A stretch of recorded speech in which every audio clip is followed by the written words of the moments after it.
राम राम जी मेरे भाई और सारे बहनों। तो कैसे हैं आप सभी।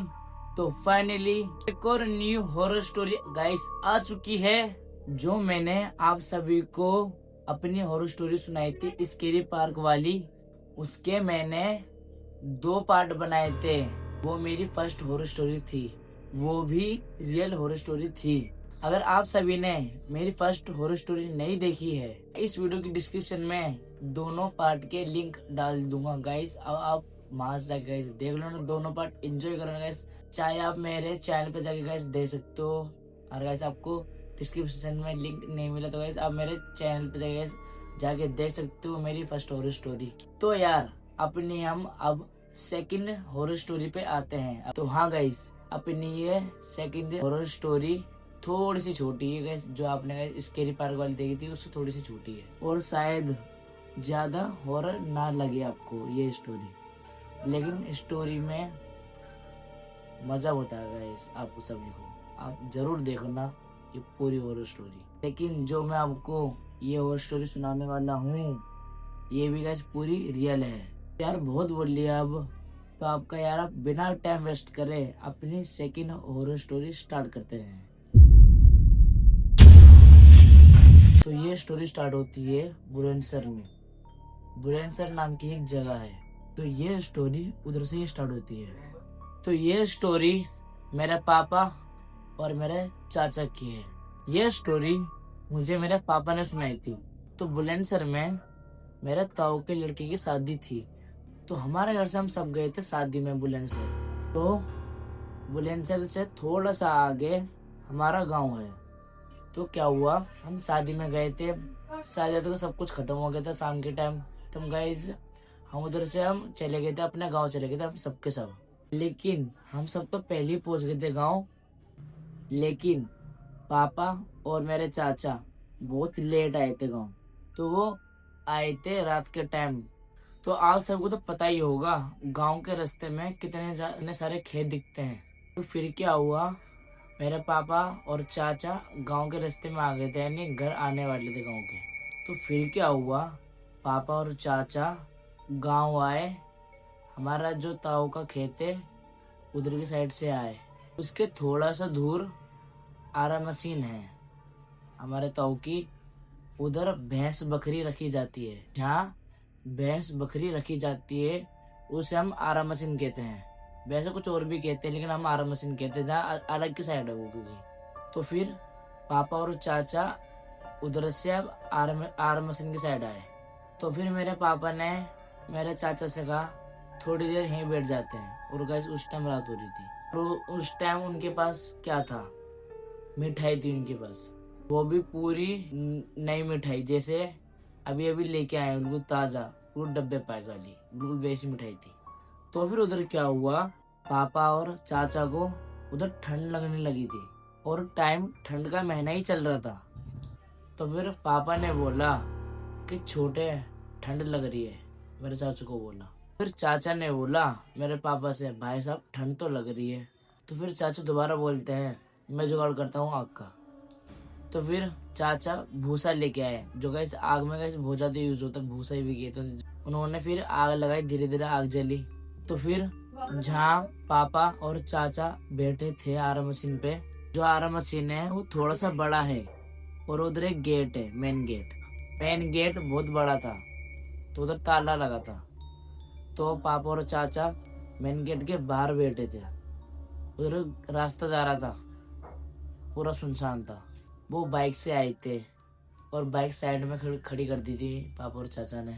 तो फिर क्या हुआ कि जैसे आग जल रही थी, पापा और चाचा बात कर रहे थे, और मिठाई उनके बगल में रखी थी, और वो बात कर ही रहे थे कि मेरे चाचा के कान में पायल की आवाज आई, छन छन छन, बिल्कुल धीरे आवाज आई, छन छन। तो फिर चाचा ने बोला कि भाई साहब जो आवाज मुझे भी आई वो तुम्हें भी आई। जैसे ही पापा ने सुना उन्होंने इग्नोर मार दिया, क्योंकि उन्हें भी आवाज आई थी। क्योंकि उन्होंने इसलिए इग्नोर मार दिया क्योंकि मेरे चाचा को, अब उनके भाई को, छोटे भाई को, उन्हें डर न लगे।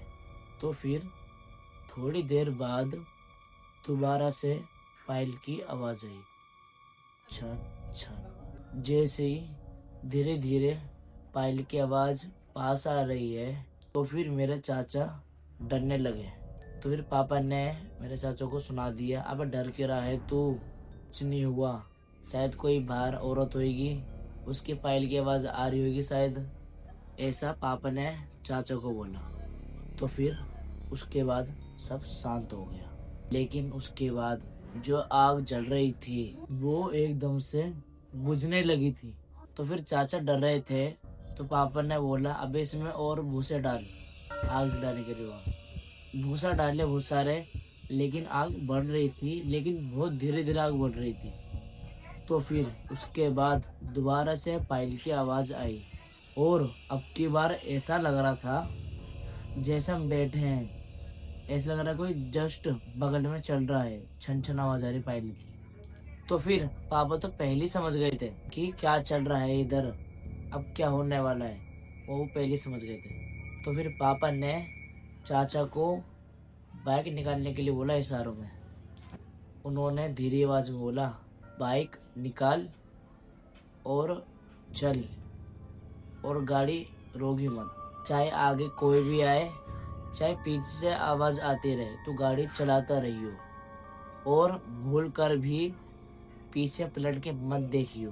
फिर उन्होंने बाइक निकाली और इतनी तेज भगा के ले गए। लेकिन बाइक जैसे जैसे चल रही थी और पीछे से पायल की आवाज आने लग गई थी, छन छन छन छन छन छन। पायल की आवाज बहुत तेज आ रही थी पीछे से, और ऐसा लग रहा था कोई हमारे पीछे भाग रहा है, और उधर से पायल की आवाज कंटिन्यू आई जा रही है। तो फिर उन्होंने घर के साइड बाइक ली। जैसे थोड़ा आगे गए थे, उधर एक मस्जिद टाइप का कुछ बना था, लेकिन मस्जिद नहीं थी वो, लेकिन मस्जिद जैसा कुछ बना था, उधर मस्जिद नहीं थी वो, और वो सालों से बंद था। जैसे ही वो उधर की साइड से निकले, आवाज आना एकदम बंद। तो फिर पापा और चाचा घर पर आ गए। सो गए थे। फिर उसके बाद कुछ नहीं हुआ। तो आप सभी इस स्टोरी से क्या समझे कि हमें मिठाई की चीज किसी सुनसान जगह पर लानी नहीं चाहिए। मिठाई अगर मिठाई ला भी रहे तो थोड़ा सा उसे झूठा कर दो। जैसे मिठाई का छोटा सा टुकड़ा साइड में फेंक दो तो वो झूठा हो जाता है। तो यार ये स्टोरी इतनी ही थी। हाँ यार, आप सब सोच रहे होंगे इतनी छोटी स्टोरी थी। जी हाँ गाइस, ये स्टोरी बहुत छोटी थी, लेकिन मैंने आप सभी को डिटेल में बताया। बाकी तो आप सभी को मेरी सेकंड हॉरर स्टोरी कैसे लगी कमेंट करके गाइस जरूर बताओ। और स्टोरी अच्छी लगी तो प्लीज यार लाइक कर दो ना। चैनल पे नहीं हो तो चैनल को यार सब्सक्राइब कर दो ना। ऐसे गाइस आपको हॉरर स्टोरी मिलती रहेगी और गाइस व्लॉग भी आते रहेंगे, और गाइस चैनल गाइस वीडियो भी आएगी जरूर गाइस। मैं आप कोशिश करूँगा इस हॉरर स्टोरी भी गाइस, मैं हॉरर स्टोरी भी लाऊंगा, चैनल वीडियो भी लाऊंगा और व्लॉग भी और लाऊंगा गाइस। बाकी तो मैं आपसे मिलता हूँ नेक्स्ट हॉरर स्टोरी में। तब तक के लिए राधे राधे।